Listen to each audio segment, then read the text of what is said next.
आज एक साथ 5 रेसिपी बनाएंगे जिन्हें आप लंबे टाइम के लिए स्टोर कर सकते हैं। इनको बनाने का तरीका भी आसान है और ये सभी को बहुत पसंद आएंगी। ये किसी भी तरह की छोटी बड़ी दावत पार्टी के लिए भी एकदम परफेक्ट रेसिपी हैं। तो चलिए फिर देख लेते हैं कि मैंने इनको कैसे बनाया है।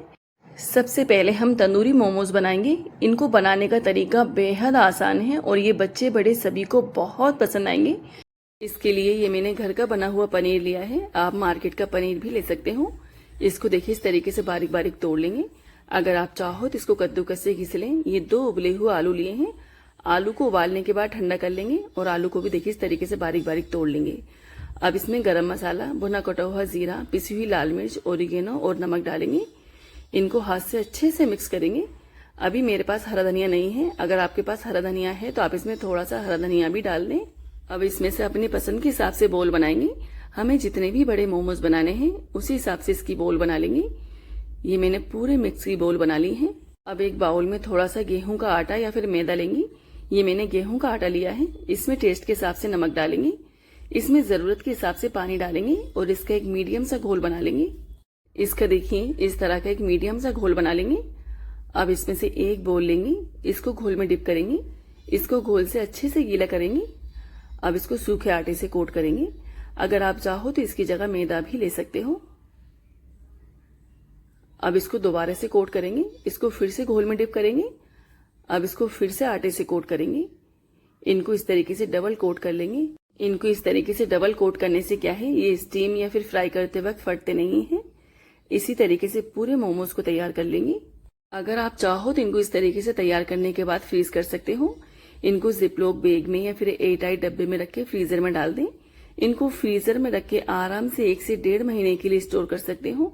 और आपके यहाँ पे बिल्कुल भी लाइट नहीं जाती है तो आप इनको आराम से 6 महीने या फिर साल भर के लिए भी स्टोर कर सकते हो। तब भी आपका मन करे इनको निकालें और अपनी जरूरत के हिसाब से यूज कर लें।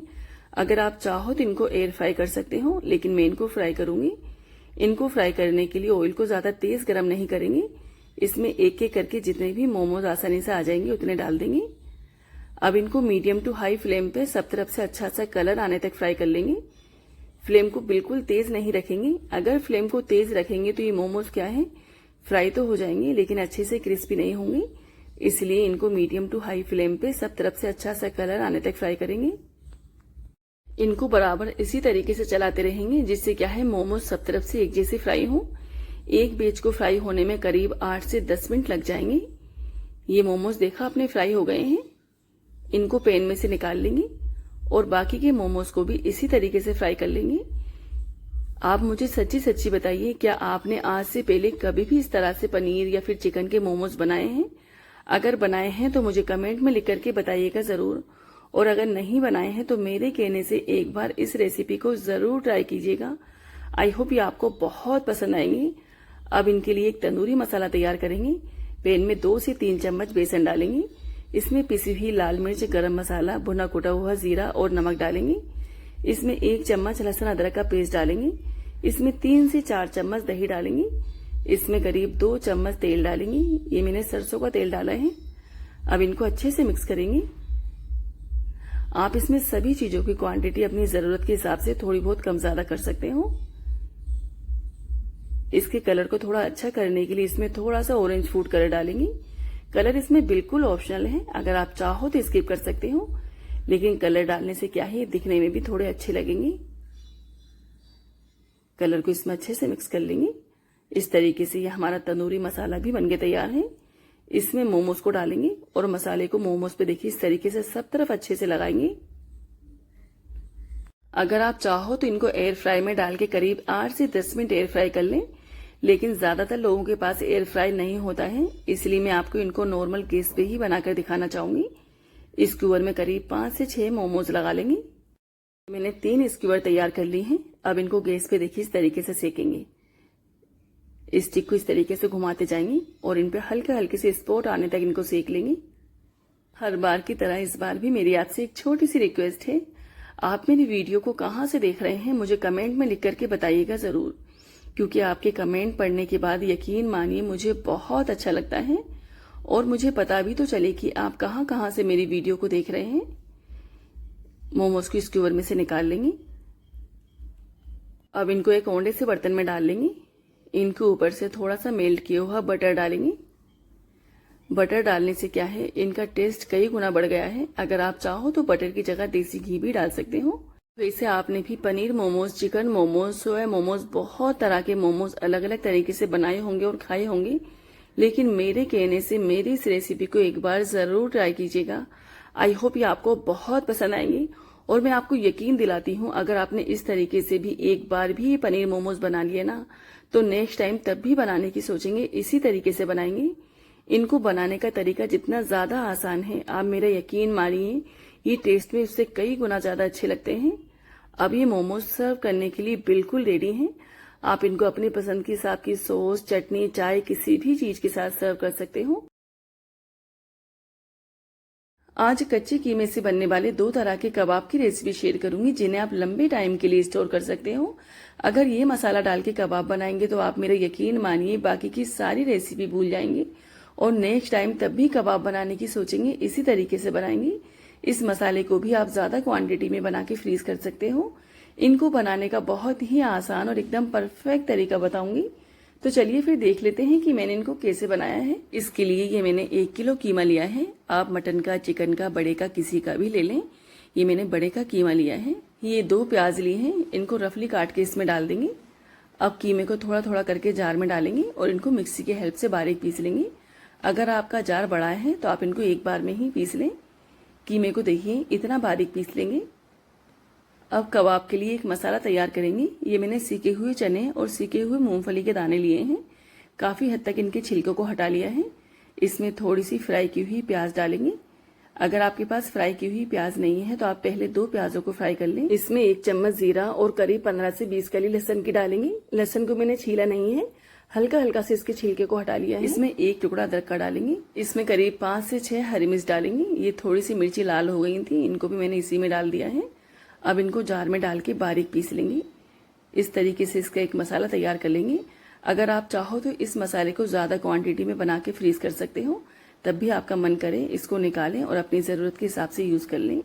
इसमें पिसी हुई लाल मिर्च, पिसा हुआ गरम मसाला और नमक डालेंगे। अब इन सभी चीजों को अच्छे से मिक्स करेंगे। अभी मेरे पास हरा धनिया नहीं है, इसलिए मैंने इसमें हरा धनिया नहीं डाला है।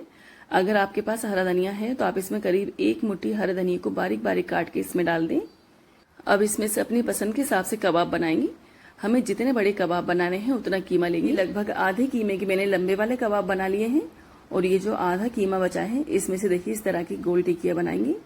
आप कबाब की शेप और साइज भी अपनी पसंद के हिसाब से रख सकते हो। आपको जो भी अच्छी लगे अपने हिसाब से बना लें। ये मैंने पूरे कीमे के कबाब बना लिए हैं। अगर आप चाहो तो इनको फ्रीज कर सकते हो। इनको किसी भी एक जिपलॉक बैग में या फिर एयर टाइट डब्बे में रख के फ्रीजर में डाल दें। इनको फ्रीजर में रख के आराम से महीने भर के लिए स्टोर कर सकते हो।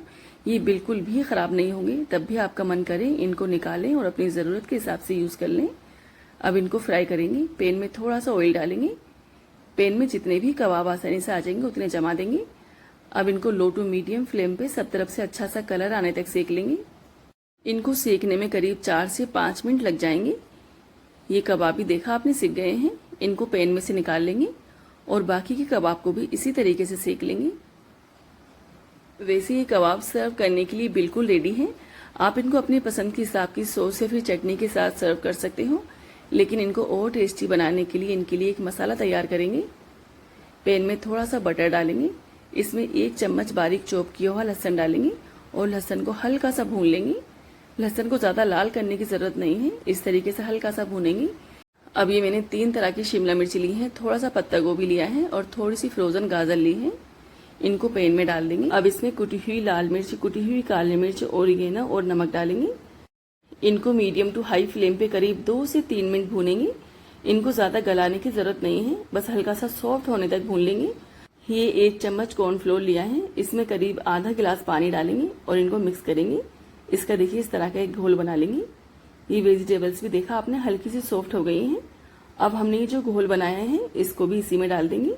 इसमें करीब आधा गिलास पानी और डालेंगे। अब इसको लगातार चलाते हुए करीब 3 से 4 मिनट पकाएंगे। इसमें थोड़ा सा ऑरेंज फूड कलर डालेंगे। कलर इसमें बिल्कुल ऑप्शनल है, अगर आप चाहो तो स्किप कर सकते हो, लेकिन कलर से क्या है ये दिखने में भी अच्छी लगेगी। अब इसमें कबाब को डाल देंगे। इनको अच्छे से मिक्स करेंगे और इनको लो टू मीडियम फ्लेम पे करीब 2 से 3 मिनट और पकाएंगे। इनको ज़्यादा पकाने की ज़रूरत नहीं है क्योंकि कबाब फ्राई करते वक्त ही काफ़ी हद तक गल गए हैं। इन पे गार्निशिंग के लिए थोड़े से सफ़ेद तिल डालेंगे। ये सफ़ेद तिल भी इसमें बिल्कुल ऑप्शनल है, लेकिन इससे क्या है, ये दिखने में भी अच्छे लगेंगे और तिल तब खाते वक्त मुंह में आते हैं तो बहुत अच्छे लगते हैं। इनमें 1 चम्मच सोया सॉस डालेंगे। अब इनमें करीब 3 से 4 चम्मच केचप डालेंगे। इनको अच्छे से मिक्स करेंगे। इस तरीके से ये हमारे बहुत ही ज़बरदस्त चटपटे टेस्टी कबाब बनके तैयार हैं। आपको दिखने में जितने ज़्यादा अच्छे लग रहे हैं, आप मेरे यकीन मानिए ये टेस्ट में उससे कई गुना ज़्यादा अच्छे बने हैं। आप मुझे सच्ची सच्ची बताइए, क्या आपने आज से पहले कभी भी इस तरह के कबाब बनाए हैं? अगर बनाए हैं तो मुझे कमेंट में लिख करके बताइएगा ज़रूर, और अगर नहीं बनाए हैं तो मेरे कहने से एक बार मेरी इस रेसिपी को ज़रूर ट्राई कीजिएगा। आई होप ये आपको बहुत पसंद आएंगे। मैं आपको इनको चेक करके भी दिखाना चाहूँगी। ये कबाब देखा आपने, अंदर तक कितने बढ़िया तरीके से पक गए हैं। ये टेस्ट में इतने ज़्यादा अच्छे बने हैं कि मैं आपको बता नहीं सकती। बस मैं आपसे फिर से कहना चाहूँगी कि आप भी मेरी इस रेसिपी को एक बार ज़रूर ट्राई कीजिएगा।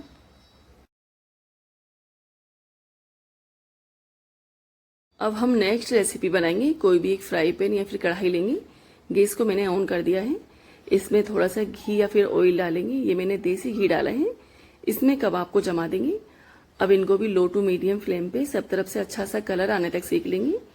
इनको सेकने में करीब 6 से 7 मिनट लग जाएंगे। तवे पे थोड़ा सा घी डालेंगे। ये मैंने बर्गर वाली ब्रेड ली है। इनके ऊपर से भी हल्का सा घी और लगाएंगे और इनको भी दोनों साइड से अपने हिसाब से सेक लेंगे। ये कबाब भी दोनों साइड से सिक गए हैं। इन पे थोड़ा थोड़ा सा चीज़ डालेंगे। ये मैंने मोज़रेला चीज़ लिया है। इनको करीब 2 से 3 मिनट के लिए ढक देंगे। गैस को मैंने बंद कर दिया है। ये चीज़ भी देखा आपने कितने बढ़िया तरीके से मेल्ट हो गया है। कबाब को इसमें से निकाल लेंगे। इनके ऊपर से टमाटर के पीस लगाएंगे। अब ये कबाब सर्व करने के लिए बिल्कुल रेडी हैं। अगर आप चाहो तो इनको ऐसे ही चटनी या फिर सॉस के साथ सर्व कर सकते हो, और अगर आप चाहो तो इनके बर्गर या फिर सैंडविच बना के भी बच्चों को दे सकते हो। ब्रेड पे अपनी पसंद के हिसाब से केचप लगाएंगे। इस पे कबाब रखेंगे। इस पे चीज़ की स्लाइस रखेंगे। इस पे फिर से ब्रेड रखेंगे। अब ये बर्गर सर्व करने के लिए बिल्कुल रेडी है। मैं आपको इसको चेक करके भी दिखाना चाहूंगी। ये देखा आपने, ये कबाब अंदर तक एकदम बढ़िया तरीके से पक गए हैं। आज राजस्थान की फेमस प्याज की कचौरी बनाएंगे। आज मैं आपके साथ खूब सारी टिप्स एंड ट्रिक्स शेयर करूंगी। अगर इस तरीके से कचौरी बनाएंगे तो एक भी कचौरी खराब नहीं होगी, सभी कचौरी फूलेंगी। इनको बनाने का बहुत ही आसान और एकदम परफेक्ट तरीका बताऊंगी। तो चलिए फिर देख लेते हैं कि मैंने इनको कैसे बनाया है। कोई भी एक फ्राई पैन या फिर कढ़ाई लेंगे। इसमें थोड़ा सा ऑयल डाल के इसको गर्म करेंगे। ये मैंने 4 बड़े साइज की प्याज ली हैं। इनको बारीक बारीक काट लिया है। इनको पैन में डाल देंगे। अब इनको हाई फ्लेम पे करीब 2 से 3 मिनट भूनेंगे। इनको ज्यादा लाल करने की जरूरत नहीं है, हल्का सा कलर चेंज होने तक भून लेंगे। अब इनमें कुछ मसाले ऐड करेंगे जो कि इस तरीके से हैं। 1 चम्मच कुटा हुआ धनिया है, 1 चम्मच पिसी हुई लाल मिर्च है, 1 चम्मच भुना कुटा हुआ जीरा है, 1 चम्मच सौंफ है, 1 चम्मच पिसी हुई सौंफ है, आधा चम्मच पिसी हुई हल्दी है और 1 चम्मच नमक है। मसालों को इसमें डाल देंगे। अब मसालों के साथ भी इसको लो टू मीडियम फ्लेम पे करीब 2 से 3 मिनट भूनेंगे, जिससे क्या है मसालों का कच्चापन खत्म हो जाएगा।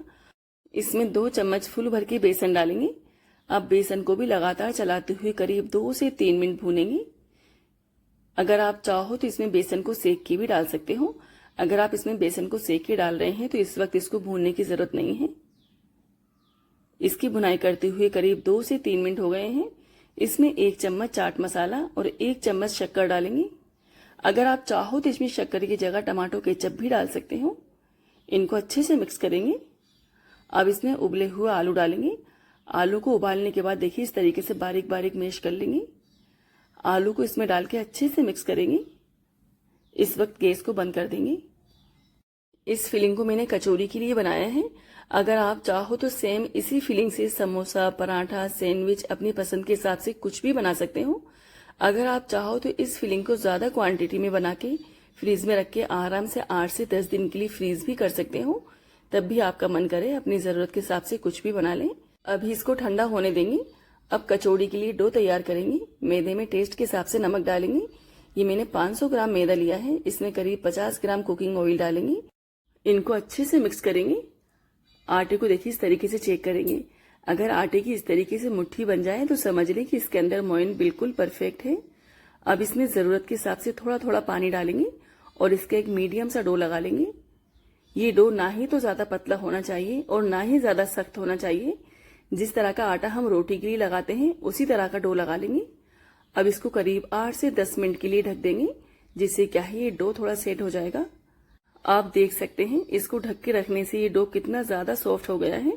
अब इसको हल्का सा और मसलेंगे। मैं आपको इसको चेक करके भी दिखाना चाहूंगी। इसका देखिए इस तरह का एक मीडियम सा डो लगा लेंगे। अब इसमें से अपनी पसंद के हिसाब से पेड़े बनाएंगे। हमें जितनी भी बड़ी कचौरी बनानी है उतना इसमें से डो लेंगे और इसके देखिए इस तरीके से पेड़े बना लेंगे। ये मैंने पूरे आटे के पेड़े बना लिए हैं। अब इसकी देखिए इस तरीके से कचौरी बनाएंगे। इसको हाथ से इस तरीके से बढ़ाएंगे। ये बीच में से थोड़ा मोटा और साइड में से थोड़ा पतला होना चाहिए। इसको हाथ से देखिए इस तरीके से बढ़ा लेंगे। ये फिलिंग भी एकदम बढ़िया तरीके से ठंडी हो गई है। इसमें थोड़ी सी फिलिंग रखेंगे और इसको देखिए इस तरीके से पैक करेंगे। इसमें बिल्कुल भी पानी लगाने की जरूरत नहीं है। अगर आपको लगे कि ये चिपक नहीं रहा है तो आप इस पर हल्का फुल्का सा पानी लगा सकते हैं। कोने को देखिए इस तरीके से फोल्ड कर देंगे और इसको हथेली से देखिए इस तरीके से बढ़ाएंगे। इनको हथेली से इस तरीके से बढ़ाने से क्या है, कचौड़ी बहुत ही बढ़िया तरीके से फूलती है। अगर आप चाहो तो इनको हल्के हाथ से बेलन से भी बेल सकते हो। मैं आपको 1-2 कचौरी और बनाकर दिखाना चाहूंगी। पेड़ को इस तरीके से बढ़ा लेंगे, इसके बीच में फिलिंग रखेंगे और इसको देखिए इस तरीके से पैक कर देंगे। अभी कुछ ही दिन पहले मैंने अपने चैनल पे कीमा कचौड़ी की रेसिपी भी डाली है, जो कि आप सभी लोगों ने बहुत पसंद की है। अगर आप चाहो तो चेक कर सकते हो और अगर आप कहेंगे तो इनका लिंक भी मैं आपको सेंड कर दूंगी। इसी तरीके से पूरी कचौरी को तैयार कर लेंगे। अगर आप चाहो तो इनको फ्रीज कर सकते हो। अगर आप इनको फ्रीज कर रहे हैं तो इनके बीच में पॉलीथीन का टुकड़ा लगा दें, जिससे क्या है आपस में चिपकेंगे नहीं। तब भी आपका मन करे इनको निकालें और अपनी जरूरत के हिसाब से फ्राई कर लें। अगर आप चाहो तो इनको एयर फ्राई भी कर सकते हैं। ये मैंने पूरी कचौरी तैयार कर ली है। अब इनको फ्राई करेंगे। ऑयल को हल्का सा गर्म करेंगे। इसमें एक एक करके करीब 10 से 12 कचौरी डाल देंगे। इनको डालने के बाद तुरंत चलाएंगे नहीं। ये जैसे जैसे फ्राई होती जाएंगी अपने आप ही ऊपर आती जाएंगी। अब इनको लो फ्लेम पे सब तरफ से अच्छा सा कलर आने तक फ्राई कर लेंगे। फ्लेम को बिल्कुल भी तेज नहीं करेंगे। अगर फ्लेम को तेज कर देंगे तो कचौरी क्या है फ्राई तो हो जाएंगी, लेकिन ये अच्छे से क्रिस्पी नहीं होंगी। आप देख के अंदाजा लगा सकते हैं ये एक भी कचौरी खराब नहीं हुई है। ये सभी कचौरी कितनी बढ़िया तरीके से फूल गई हैं। इनको लो फ्लेम पे करीब 7 से 8 मिनट फ्राई होने देंगे। उसके बाद इनको हल्के हाथ से पलटेंगे। अब इनको लो फ्लेम पे सब तरफ से अच्छा सा कलर आने तक फ्राई कर लेंगे। ये देखा आपने, ये कचौरी कितनी बढ़िया तरीके से फूल गई हैं। एक बैच को फ्राई करने में करीब 15 से 20 मिनट लग जाते हैं। इनको बनाने में जितना टाइम नहीं लगता है उससे ज्यादा टाइम इनको फ्राई करने में लगता है। ये कचौरी देखा आपने फ्राई हो गई हैं। इन पे कितना बढ़िया कलर आया है। इनको कढ़ाई में से निकाल लेंगे और बाकी की कचौरी को भी इसी तरीके से फ्राई कर लेंगे। ये मैंने पूरी कचौरी फ्राई कर ली है। ये साथ में मैंने थोड़ी सी हरी मिर्च भी फ्राई की है, क्योंकि कचौरी के साथ में ये फ्राई की हुई हरी मिर्च बहुत अच्छी लगती है। अब मैं आपको इनको चेक करके भी दिखाना चाहूंगी। ये आपको लग रही है ना एकदम मार्केट की जैसी, और आप मेरे यकीन मानिए ये टेस्ट में भी बहुत ही बढ़िया बनी है। ये देखा आपने, ये कचौरी कितनी बढ़िया तरीके से क्रिस्पी हो गई है। इनमें सब तरफ मसाला कितने बढ़िया तरीके से पहुंच गया है। आप चाहे कितनी भी कचौरी तोड़ के देख लें, एक भी कचौरी सॉफ्ट नहीं हुई है। ये सभी कचौरी एकदम बढ़िया तरीके से क्रिस्पी हो गई हैं।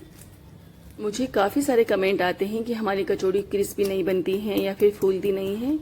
तो आप मेरे कहने से मेरी इस रेसिपी को एक बार जरूर ट्राई कीजिएगा। आई होप आज के बाद आपकी कचौरी कभी भी खराब नहीं होंगी और हमेशा परफेक्ट बनेंगी। अगर आपको जरा भी मेरी रेसिपी पसंद आई है तो वीडियो को लाइक, शेयर और कमेंट करना नहीं भूलें।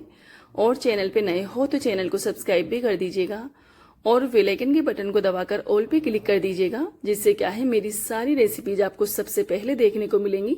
दुआओं में याद रखना। बाय, अल्लाह हाफिज। फिर मिलते हैं नेक्स्ट रेसिपी के साथ। तब तक अपना और अपनी फैमिली का खूब सारा ध्यान रखें और मेरी फैमिली के लिए खूब सारी दुआ करें।